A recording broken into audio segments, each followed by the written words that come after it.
Hey everybody, Garcia here, and today we're going to go back in time to when deck building was new and fresh-faced and young. And we're going to take a look at Ascension, the 10th Anniversary Edition.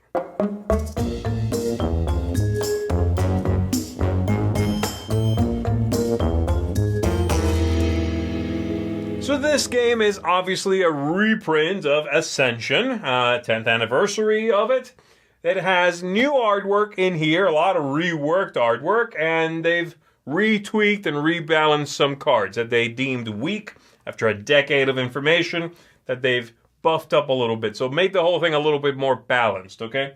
And then you get all that content. So not new content in this compared to the original release, just rebalanced content and the new look. I am going to go ahead and show you how the game works just in case you don't know how Ascension works, which is fine. But if you know how it works, feel free to skip the overview, unless you want to see some of the new artwork, right? So I'll see you in just a little bit on the other side of this overview. So to set up the game, we give each player a starting deck of 10 cards. We're going to put the honor in the honor pool here based on the players. In this case, for 2 players, a specific amount. The leftover you can just set aside. And then we're going to shuffle up the deck, reveal 6 cards into this central lane here, and then have a stack for the Mystics, a stack for the Heavy Infantry cards, and then the one Cultist card that just sits in its corresponding spot there. And you are ready to begin. So, start player over here. Each player at the beginning of the game is going to draw a hand of 5 cards, and then you are ready to start. So, you're going to be using all the cards in your hand to acquire cards from this central lane or to defeat monsters in there. And you can also, of course, buy these cards from here, or just smack the Cultist for a couple of hits there. So, at the beginning of the game, of course, you're going to have only Apprentice cards and 1 Strength weak cards, Militia cards, these guys here. So I drew only these. This represents your money, basically. I have 5, so I could buy something out here. I could buy this one for 4, and I'll put that in my discard pile. Reveal a new card, and then I can buy this one for 1. So you can buy multiple things, as long as my total doesn't exceed my amount. And then I discard this, draw the next 5. So that's my next 5. And then replenish that, of course. And now it'll be this player's go. So they have 2 strength, 3 coins, right? So for the 2 strength, there's nothing out here that I can defeat for 2, but I can attack the Cultist for 2. So I'll do that. I'll discard these and attack the Cultist. That sticks around. You can keep defeating Cultists. Each time you do, you get one of these stars, which is one of these. And then for the 3, I could buy, say, a Mystic for 3. And they're all the same card in that deck. And that player will discard their hand, and it comes back over here. Now I have a 3 and a 2. So this player will do the same thing, let's say. Buy one of these, defeat a Cultist, discard that, and now shuffle the entire thing to have a new hand of 5 cards. And this player will now have 5 money. They'll buy, let's say, the Demon Slayer here. Reveal a new one. Sometimes you have just creatures. Sometimes you have no creatures at all. It's just cards you can buy. And that's going to happen. And the game is going to continue until this entire pool is exhausted. At the end of that, then the game will be over and you figure out what your final score is. Each of these will be worth victory points. The red ones are 5. And then the cards will have victory points on them across the bottom. So, for example, this card right here shows a star with a 2 in it. This card is worth 2 victory points to me. The monsters, when you defeat them, they do not make it into your deck. You set them aside. They just give you some sort of reward. So, for example, this Mistake of Creation here says reward, gain 4 victory points. You may banish a card in the center row and or a card in your discard pile. You can get rid of one, replace it, and one from your discard pile, thinning out your deck. That's basically all there is to it. You'll have a few cards in the deck that are going to stick around when they come up for you, and they're called constructs. So this card over here is a construct, whereas all the other ones will be heroes. So a hero, like this one here, costs 7, quite a pricey card. When you play it says draw 3 cards. You will play out your entire hand, okay? A construct, you discard it when you buy it, but when it comes up in your hand, you'll play it and keep it around on the table in front of you until something else discards it. So this one, for example, says once per turn gain 1 purchasing power, 1 coin, 1 whatever. And then Unite says once per turn, if you have played a life-bound hero, gain 1 victory point. That's a combo, right? Unite means if you have another life-bound. And these have categories. Life-bound, Enlightened, Void, and I think there's one more, Mechana. Right, which are like, robotic things and what have you. So that's what you're doing. Like I said, most points at the end of the game, and you are the winner of the whole thing. I think my biggest issue with the old original Ascension was the artwork. I thought the artwork was really insanely bad, generally speaking. Some of it had some interesting flourishes, but generally I was not a fan. But I like the game. I think the gameplay in this game moves at a nice clip, is interesting, and works well. So this new one, I was curious to see what had been done to it. Let's go ahead and break it down. So starting from the theme and the setting.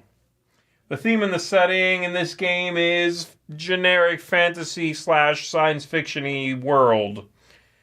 With the plant people and the robot people and the dark people. It's sort of Magic the Gathering sort of tropes, right?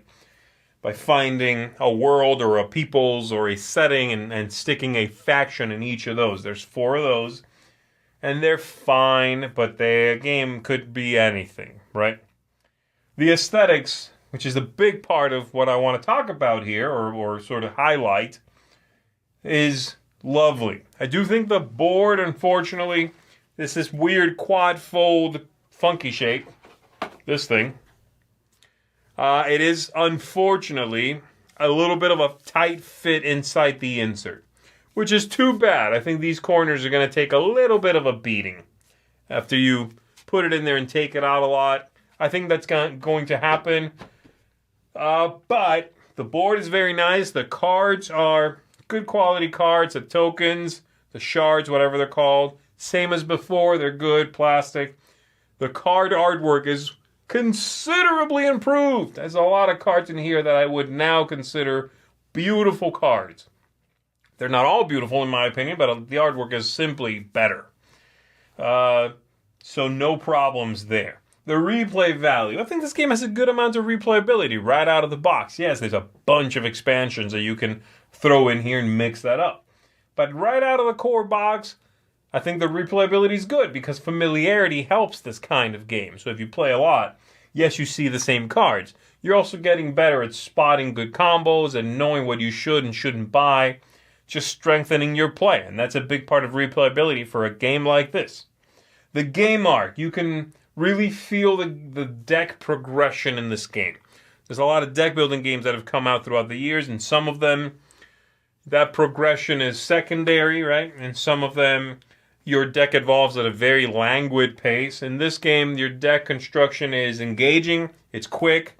There's none of these things in which the line stagnates for too long, or you don't have enough of something for too long, or your deck remains 10 cards, and you're just trying to cycle out things as quickly as you buy them. Not a big fan of those either.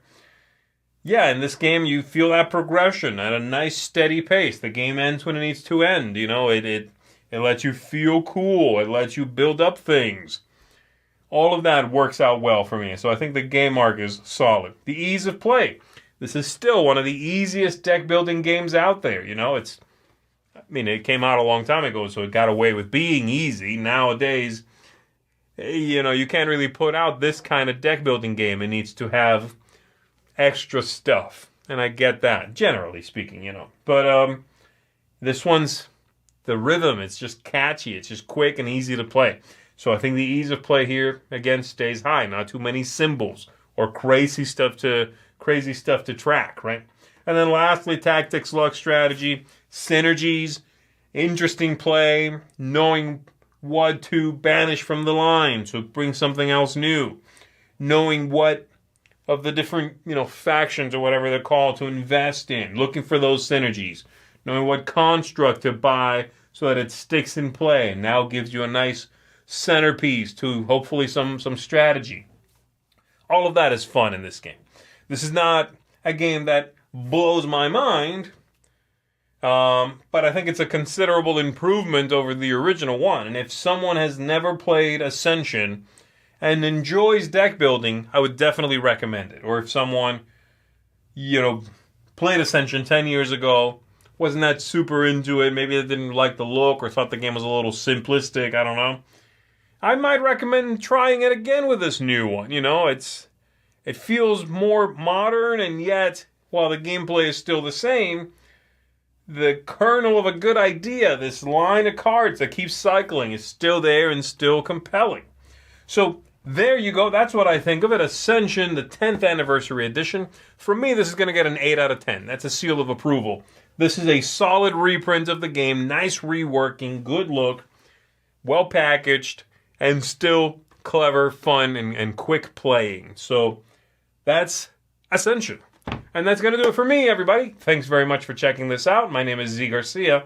I'll see you on the next one.